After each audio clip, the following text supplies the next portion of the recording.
Welcome. I have nothing to declare. And I can't tell you everything about clinical fMRI and tractography because it would take too long, and I encourage you to read the syllabus because I have tried to put most of the information I cannot talk about into the syllabus, and I also encourage you, in case you have missed Natalie's great talk yesterday and also the talk of Gwen yesterday, to read those, and there are a couple of more coming. If we look at the clinical utility of fMRI and tractography, what I'm trying to do is to name a couple of the challenges we are facing. I will try to illustrate the clinical relevance, and I try to come up with some solutions if there are any. For the purpose of my talk, I will focus only on language because that's the most important thing I think we do.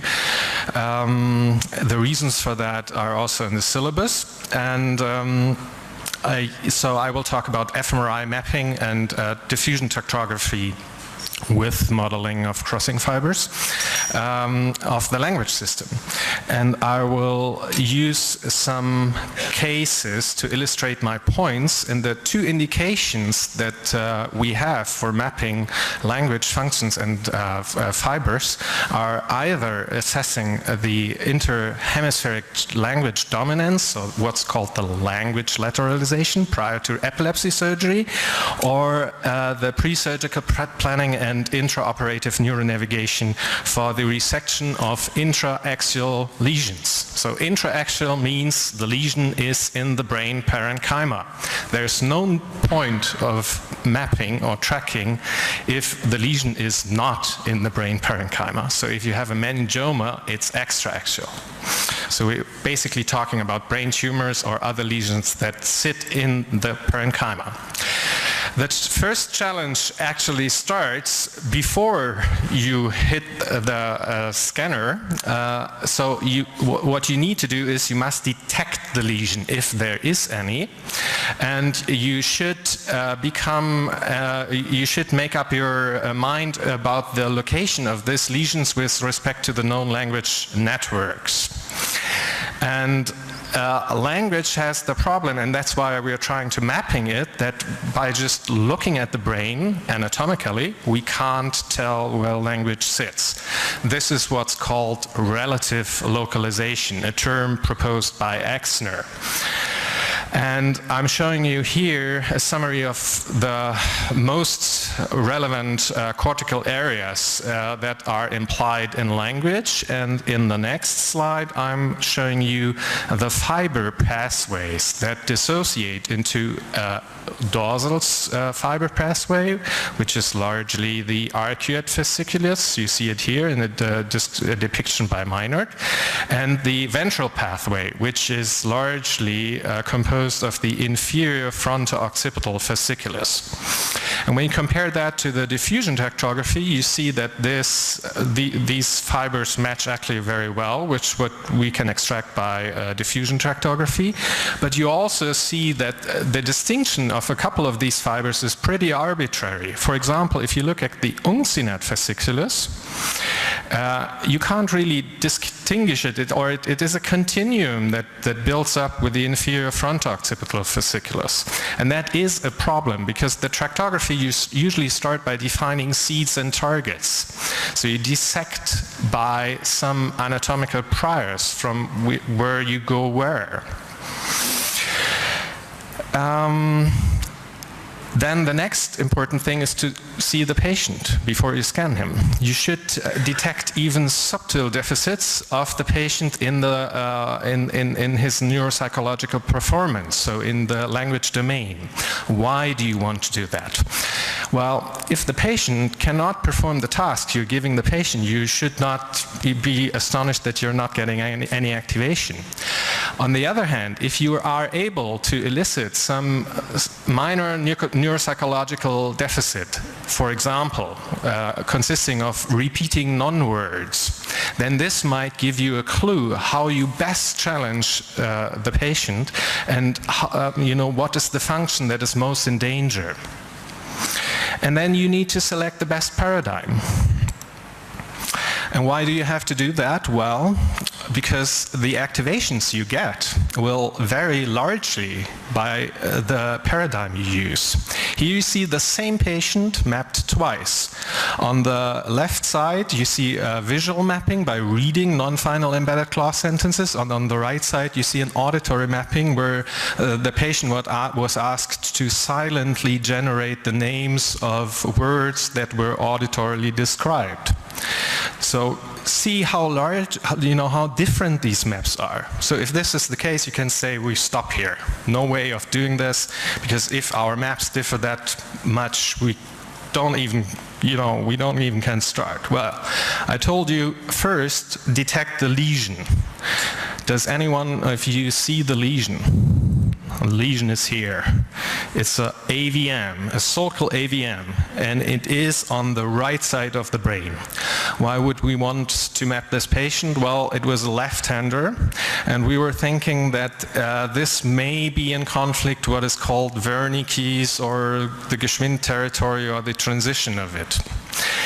On the other hand, a sulcal AVM is not in the brain parenchyma, but in the sulcus of the brain. So you should be able to resect it safely, but sometimes you have collateral damage. So in this case, we wanted to establish the language lateralization. So if we look at this, it looks quite messy. Is it just messy maps? Well, if we now resource to neuroscience, we know that there is a dual stream for speech and language has been described, which is on the one hand the phonological loop, which is strongly lateralized, which is this one.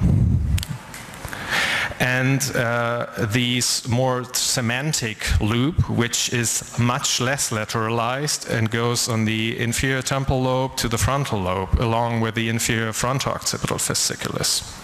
Now, the lateralization is strongest in the phonological loop, and you see an activation around the supramarginal gyrus. So now, if we now look again at our patient, we see by our auditory paradigm, which is of course much more phonological, we get this activation. And we can say, oh wow, it's left lateralized. So the choice of the paradigm is very, very important. Based upon your examination and your knowing the lesion localization, you then decide whether you want to present the patient with a visual and auditory stimulation. You should adjust your presentation speed to the performance of the patient. You decide if you're doing task-based or task-free paradigm, which is not the same as resting state fMRI. And you decide upon whether you want to use an event-related or a block-related. Usually in the clinical centers context, you will do block-related. So first case, 9-year-old boy, refractory lesional epilepsy. Some more information for you. The patient suffers from a right hemiparesis and a right visual field hemianopsy, glaucoma, and his speech is slow and slurred, but preserved during the seizures. Anyone has an idea what this disease is? Diagnosis? Any neuroradiologist in the room? That's a classic thing. It is encephalotrigeminal angiomatosis, a Sturge-Weber syndrome. And our task here was to establish the language lateralization prior to a potential left hemispherotomy, which is quite a crude surgical procedure. You see that here. So the first challenge now, or the next challenge is, we put the patient in the scanner, we decide we want to stimulate him on the auditory route because this patient does not see well, and we know that EPI is loud. Why is EPI loud? Because of its readout. We have a strong, rapidly oscillating readout gradient. And if you look at the readout frequency, then it has a direct relation to the echo spacing. The readout frequency of EPI, you can calculate it by the reciproc of twice the echo spacing. So, and the shorter your echo spacing comes, and the higher your readout frequency, the louder your EPI gets. But it's already pretty loud to begin with. And this reduces patient comforts, induces startle movements, and impairs audio transmission, and also reduces fMRI activations. So this is how EPI sounds like. You know that. But what can we do? Well, one way to deal with its loudness is to chop up the readout gradient into blocks so that it doesn't get modulated by the slice repetition, but by the frequency of these blocks. And when these are beyond the auditory fusion frequency, it sounds like this. Objectively, the sound is pretty much the same, but you think it's not as loud. And this can increase fMRI activations. So another solution is active noise cancellation. You probably know this, and it sounds like this. You can do it ear selectively. Normal EPI, and now noise cancellation sets in. Oh great, we can transmit auditory stimuli. How do we do this in this patient? Well, now we started with the patient. A little faster EPI because I'm using multiband now. And after a learning time, it gets quite comfortable. And I can transmit auditory stimuli, my mapping paradigm. Should start. It's a little, well, if they would turn up the volume, you can hear the talk, they're talking. If you switch off the active noise cancellation, no way. So now we recorded our data, and now the next challenge is how do we analyze the data and what do we test for? Because our detections on our inference will vary greatly. So what's common in the neuroscience field is you're afraid of false positives. If you want to publish your paper in Nature, they want to make sure that what you report is not a false positive. It's totally different from the clinical setting, because in the clinical setting you're afraid of false negatives. You're afraid that you're chopping out part of the patient's brain, but that he was actually needing it. So here you see the result of a common analysis according to the general linear model. In green you see the model, in red you see how the data fit your model, and if you threshold the data at a false positive rate of less than 5%, at the voxel level you say the left hemisphere is silent, not eloquent. If you threshold at the cluster level, you say, well, it's clearly right dominant speech, which is very unusual. Now we do mixture modeling. We look what's the probability of activation. So one way of doing that is mixture modeling, and I've given you some references below. And what you actually do is alternative hypothesis testing. In this case, you want to assert that there is no activation, whereas in the former case, you want to assert that there is activation. Now you see above the threshold of 50% of activation and deactivation, you see strong contributions of the left hemisphere. And you see an ICA component. If you do a different type of analysis, you're not fitting a model to your data, but you let the ICA pick up different components. You see, well, the strongest component, or a very good component, seems to be on the right side. Oh, and we've gone up with the resolution, as you may have seen, due to multiband. I'm not going into that. Now we are looking at other components that are correlated with the paradigm. We get a left lateralized component, which we are a little suspicious about because there's a peak, but this activation remains even if we truncate the time series here.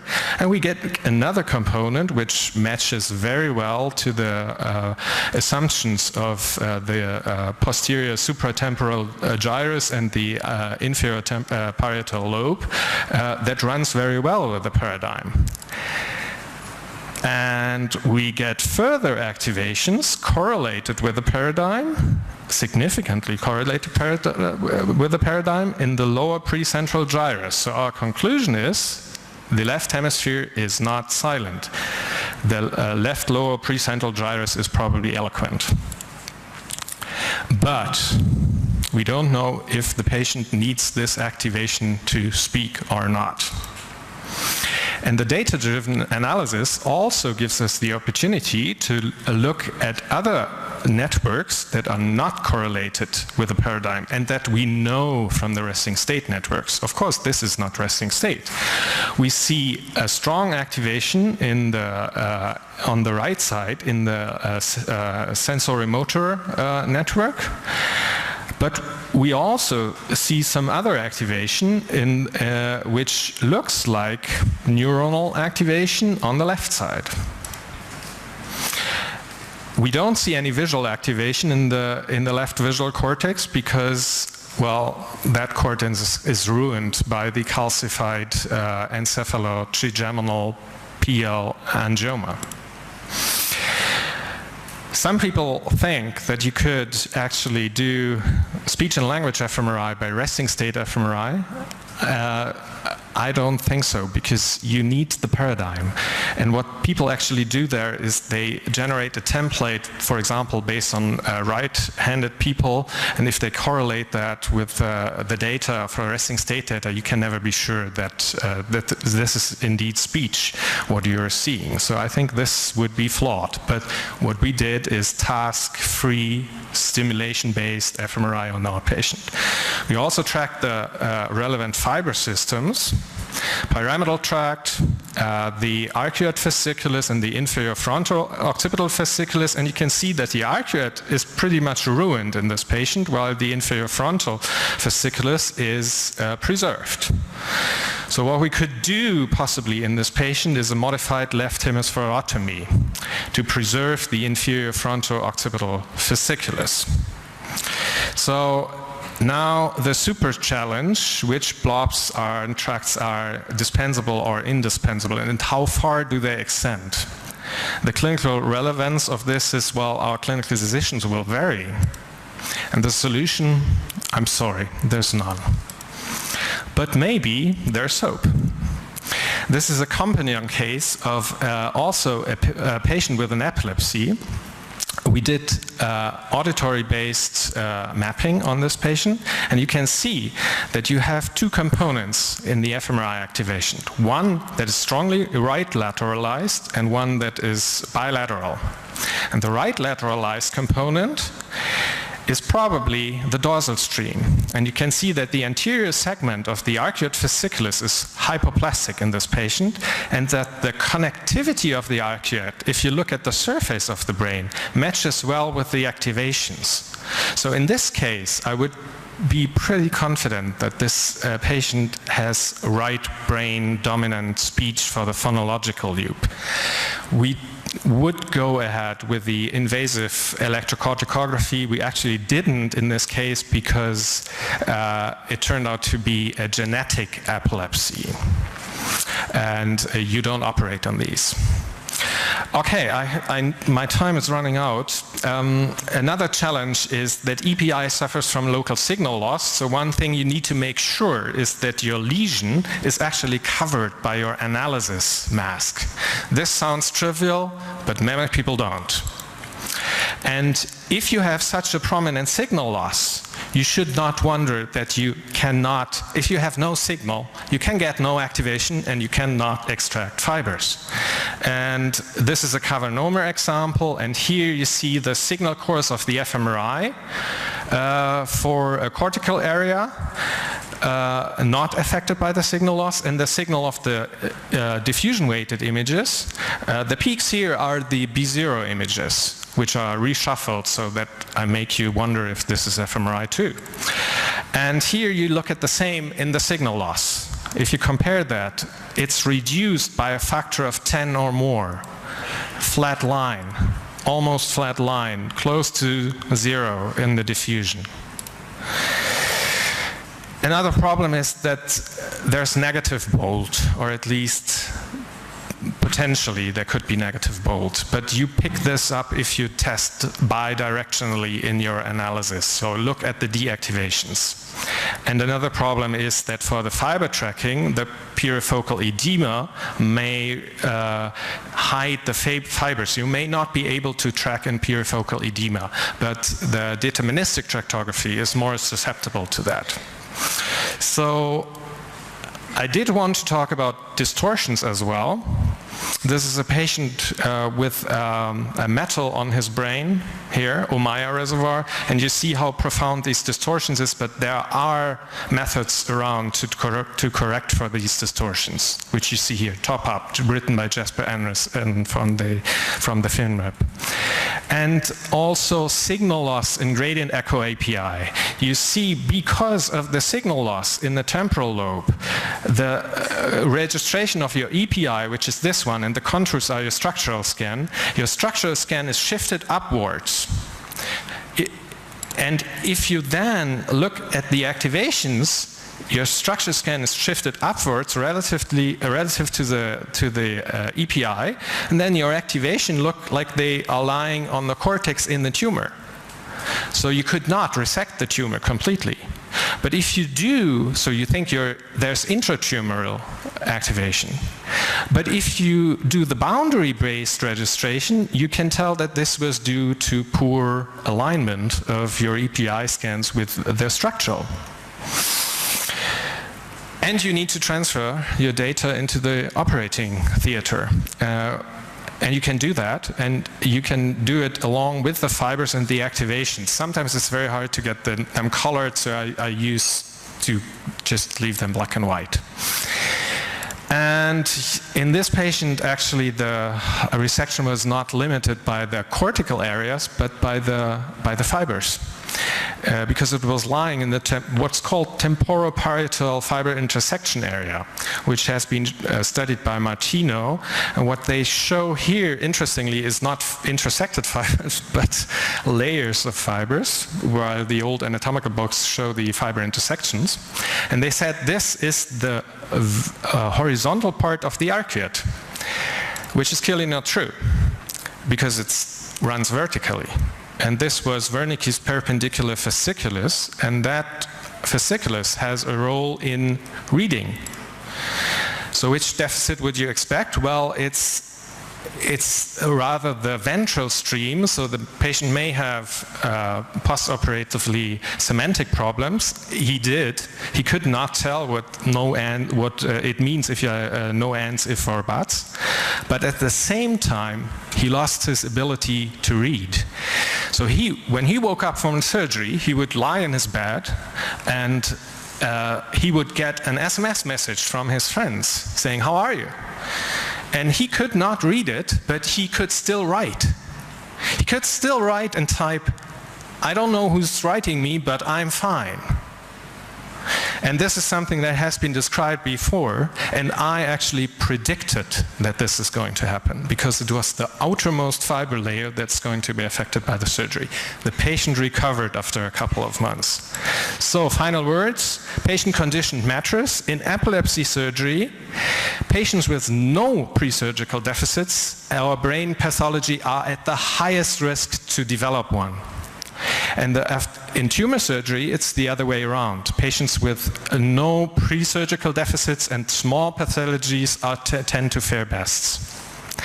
There's no uniform mapping or tracking procedure. It's nothing you can just put the patient in the scanner, take this home. You need a neuropsychologist and you need to pay him well. And, well, there are some limitations. Well, we measure only EP phenomena. We don't measure neuronal activity and axonal integrity per se. That's why we are running into false negatives. We can't tell which fibers or activations are necessary to maintain performance, and the spatial extent of fibers remains probabilistic. Thank you for your patience.